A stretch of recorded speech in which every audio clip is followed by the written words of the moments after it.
Hello YouTube and welcome to this video.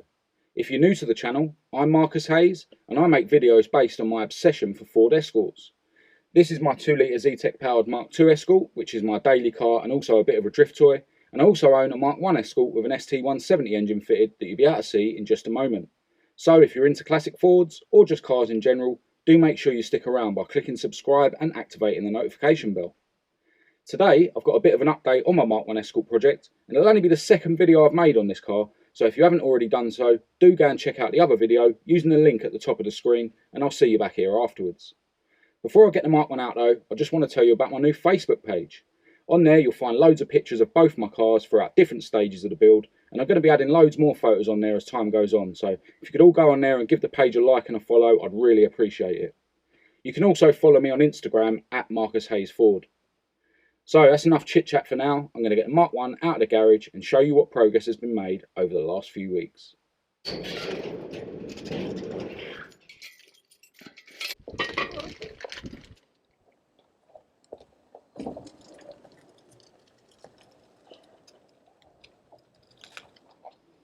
So those of you who have watched the last video on this car will know that recently I've been getting the new fuel tank fitted and plumbed in. So I'll start in the boot and show you what I've been up to.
So as you can see, the fuel tank is now fitted, and I've made all the fuel lines and all that, but I'll get onto that in a minute. Now in the last video I mentioned that the stand for the tank was going to need quite a lot of work to get it to fit, and it actually needed more than I thought.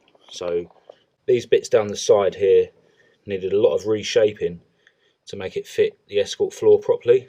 There's a really long, slow process of trial and error, but I got there in the end. It seems to fit in there nicely now. Now the next stage was to start drilling the holes so that I could actually bolt the tank stand down. Now the tank stand came with holes pre-drilled in these tabs for M8 bolts, but the back of the tank stand didn't have any holes.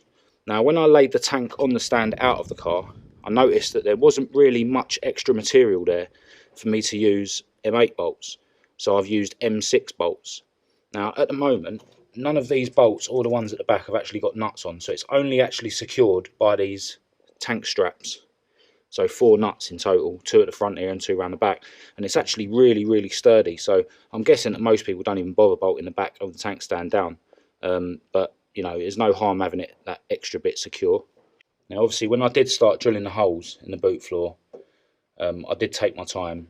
It's a bit unnerving really, drilling holes into a painted shell.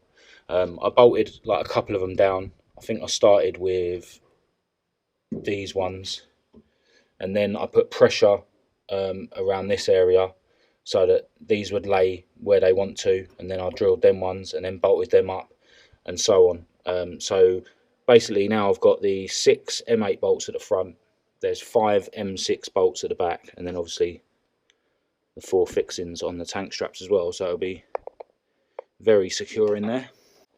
Now the filler, I've got the filler pipe on there. I need to add some Jubilee clips. This will be riveted to the lip under here. At the moment it's just sort of wedged in by the rubber. Now before I sort of put the tank and the stand in for the final time, I gave it a quick polish, just with a portable drill with a polishing head on it. I'm not 100% happy with it, but it does give a reflection, so yeah, it's good enough. And I painted these tank straps Olympic blue with just some rattle cans that I had in the garage. So yeah, overall I think it looks quite good. Right, so after that it was time to sort out the plumbing. and I'll talk about the fuel pump first. I'll put the part number for this fuel pump in the description if anyone's interested. I was going to use a 044 pump, and after doing a bit of research I found out that the 044 pump actually flows enough fuel for 600 horsepower, so I thought it was a bit overkill. So I went with this one, which is about half the price of a 044. In hindsight though, I wish I did go for the 044, and I'll come to that in a minute. Now everything else with the plumbing, up until the fuel rail, I've got from a company called Torx UK. Now, I don't think they actually have a proper website, but I will put a link to their eBay shop in the description of this video. They do pretty much everything you're going to need to plumb in your car, so do check them out if you're looking to do any plumbing. Everything except this pipe here and this pipe here is all AN-6. The reason this is different, this is AN-8, because my tank actually comes with an AN-8 feed and an AN-6 return. After doing a bit of research, I found out that AN-6 is adequate for my application, so I've just gone AN-8 to this pre-filter, and then the rest of it is basically AN-6. Now, this pipe here hasn't got AN fittings on it. These are just hose finishers, which are basically just like fancy Jubilee clips. And that's one of the reasons that I wish I went with the 044 pump, because the 044 pump actually has a threaded bit here, so you can just use AN fittings, but this one has like a barb on it. So like I say, I've had to use this. This is just like nitrile rubber hose with a stainless overbraid and a nylon sheath. All the rest of it is Teflon with a stainless steel overbraid and then a nylon sheath. The other reason I wish I went for the 044 is because this check valve, this is the BOSCH check valve here. If I went for the 044, I could have got an aftermarket check valve, which would have enabled me to just have a hose coming straight off there. But because this is a different thread, I've had to use this banjo and then have this 90 degree here. So obviously you've got two 90-degree bends there that I wouldn't have had to have otherwise. But you know, I could always change later on to a 044, but I'm not going to do that now. I think there's more important things to buy for the car. So yeah, and then I just got this aluminium plate polished up just to mount the pump and the pre-filter to. The reason for that is I've got holes drilled under here which were for the old fuel pump setup when I was running a Pinto with carbs, so it just covers up the holes in the floor basically. Gives a nice reflection. Moving forward, it just slips under there where the rear seats would be, comes through there. Now when I had my setup before, I actually had the fuel hose coming here and underneath here and then across the floor there, but I thought it'd be a better idea to sort of drill two holes there with some grommets and have the fuel hoses going through there. Now it's got two fuel hoses because, as I mentioned a minute ago, the tank has got a feed and a return, which you need when you're running injection. The fuel hose just sort of goes down by the seat there.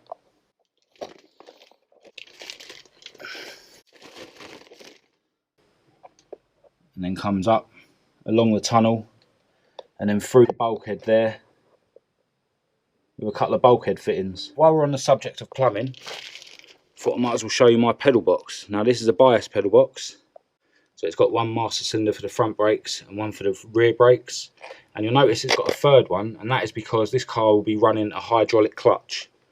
Now this car has got a Mazda RX-8 6-speed gearbox fitted, which come with hydraulic clutch, so I thought I'd retain that. Some people do convert them to cable. All of these brake pipes, I didn't make these up myself. I went to a company that makes hydraulic lines, and they're also Teflon with a stainless steel overbraid. I decided to put the fuel hose bulkhead fittings right next to them just to make it look neat, although it made it a bit annoying trying to do them up because I didn't have room to get the spanner in there, but I managed to do it in the end. And obviously these are the three reservoirs, one for front brakes, one for rear brakes and one for clutch. But back to the fueling. The bulkhead fittings come through the bulkhead. Now the feed goes into the bottom of this fuel filter, all using AN fittings as well, and then out of the top of that filter and into the fuel rail here. And I've actually had to butcher my bulkhead lip a little bit, and I've just touched it up with a paintbrush afterwards, but it doesn't look too bad. And then obviously out the other end of the fuel rail, you've got the pipe that obviously goes back to the bulkhead and eventually back to the tank. So that's all the fuel hoses. I'm using a genuine Gen-V fuel rail on the throttle bodies, and I've got a genuine Gen-V fuel pressure regulator housing and a Weber 3-bar fuel pressure regulator. And recently as well, I bought a second-hand set of standard St170 injectors. Now this St170 engine is internally stock, so I'm pretty sure they'll flow enough fuel for the engine. Obviously I'm very new to fuel injection, so I wasn't sure whether there was different types of injectors or whether you needed a certain type of injector for the Gen-V. So I got these really cheap on eBay, so I thought I'd buy them and just see if they fit. Actually, I had to have the spacers machined down by 3mm just so that the injectors will be held in tight, but I think that's a common thing that people have to do anyway, so that's not a massive deal. Yeah, the guy that actually machined those down for me, his name's Carlo. So if you need any sort of precision engineering done and you're local to Uxbridge, definitely check him out. There's nothing he can't do when it comes to making stuff out of metal or machining stuff. I actually got him to remake this connecting pipe on my fuel rail as well. It has to be cut at an exact length, and then the ends have to be chamfered at quite a specific angle. And originally I'd done it myself with a hacksaw and a file, and I just wasn't confident that I'd done it accurate enough. So while I was having the spacers machined down, I just got him to make me up a fresh one of them as well. And a while ago he actually made this threaded adapter here so that I can mount my coolant temperature sensor to my water rail thing. Yeah, he made that from scratch. So yeah, there's not a lot he can't do. I'll put his details in the description, so check him out. And obviously tell him that Marcus Hayes sent you. He'll look after you.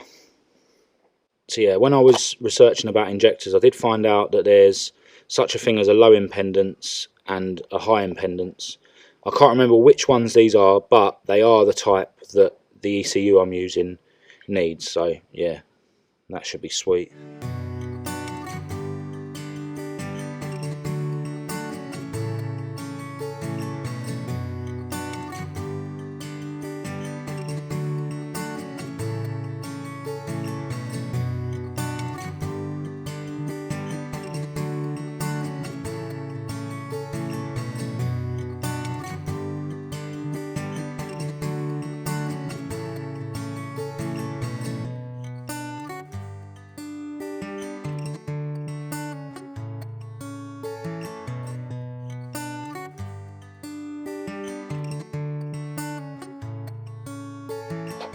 So I think that's pretty much it for the fuel tank and the plumbing and stuff. If I have forgotten to mention something or you've got any questions about it, just put them in the comments. I'll definitely get back to you.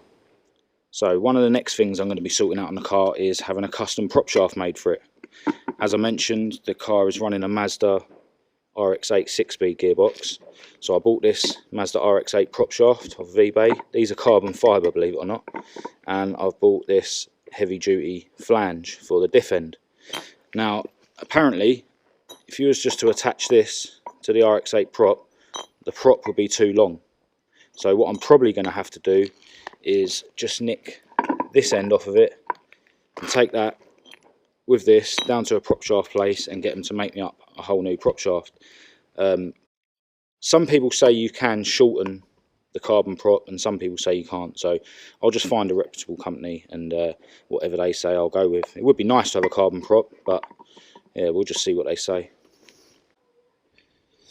Yeah, apart from that, there's nothing really major that this car needs. I mean, I've got to fit the rad, which I've already got. I haven't got a set of hoses yet.